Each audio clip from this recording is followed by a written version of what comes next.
अफ्रीकी सवाना की सुनहरी रोशनी में मोयो नाम का एक बुद्धिमान हाथी रहता था।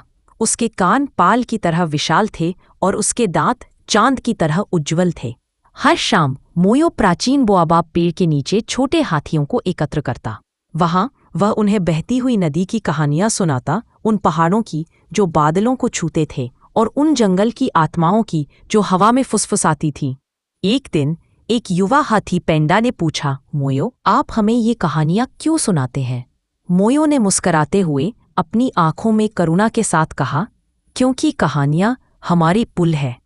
ये हमें हमारे अतीत से जोड़ती हैं और भविष्य की ओर मार्गदर्शन करती हैं।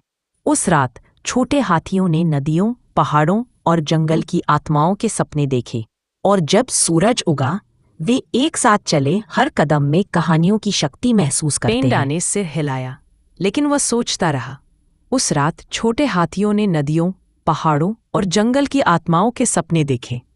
उन्होंने अपने सपनों में देखा कि कैसे बहती नदियां जीवन देती हैं, कैसे ऊंचे पहाड़ चुनौतियों की याद दिलाते हैं और कैसे जंगल की आत्माएं उनके मार्गदर्शक बनती हैं।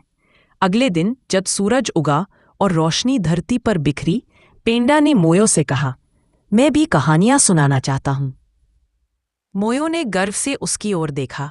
हर हाथी के भीतर एक कहानी होती है, पेंडा, मोयो ने कहा, आज से तुम भी कहानीकार हो। उस दिन से पेंडा ने भी कहानियां कहनी शुरू की। उसकी आवाज में बचपन की उत्सुकता थी और उसके दिल में मोयो की तरह एक पुल बनने की चाहत। और यूं कहानियों की परंपरा सवाना में गूंजती रही, पीढ़ी दर